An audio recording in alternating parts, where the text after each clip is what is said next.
Hey, I'm Wayne Herring with StrongerSalesPeople.com. I want to talk to you today very quickly about micromanagement. How many times have you heard a salesperson say, I don't like to be micromanaged? How often have you ever felt micromanaged?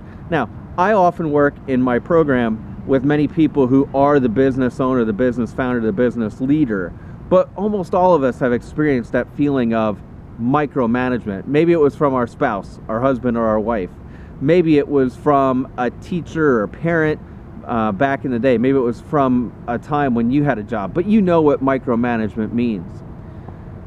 You need to spend time. You need to ask people about their pipeline. You need to talk with them about deals. You need to make sure that they're adding enough opportunities in the top and then keeping them flowing.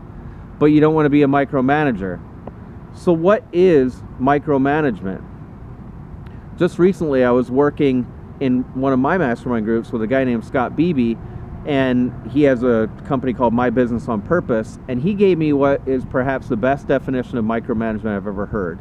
And I won't say it exactly right, I won't quote it exactly right, but basically his definition of micromanagement is a meeting that happens where the person wasn't anticipating it and didn't know the questions were coming. So micromanagement feels like questions pointed, coming at you, boom, boom, boom, right? Well, what about this one? What about this one? What about this one? When it's a phone call in the middle of the day when you were doing other things. So hopefully my father doesn't get too mad at me, but I was VP of sales and he was CEO, founder, and president. And I had a couple other guys on the executive team in the company, and we would, from time to time, walk down to each other's offices or call on the phone and say, the boss must be stuck in an airport, because he was firing emails at all of us out of the blue, disrupting what we were doing with our work, which made us feel like he didn't trust us, like he didn't believe in us, like he was micromanaging us.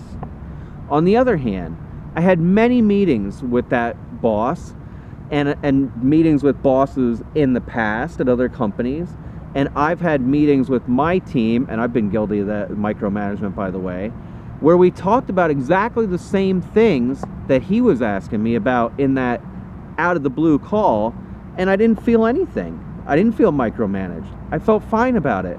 But the difference was it was a scheduled call, it was a regular meeting, and I knew what the questions were going to be, and I was prepared. And I knew it was part of the job. So it's important that you keep asking questions, move things through the pipeline, coach, understand, clarify. Don't let people get caught up with happy ears or believing what a prospect says and saying, boss, I got one, when they really don't have anything. You need to do all that, but you need to schedule it.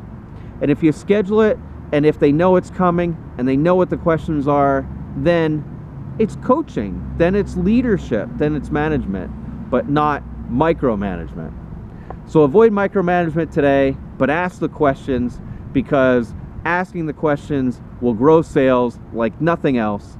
And I hope that helps. Wayne Herring, StrongerSalesPeople.com. If you like this, if it's useful, I hope you like this. I hope you share it, and I hope you tune in to the next video that we've got. Thanks.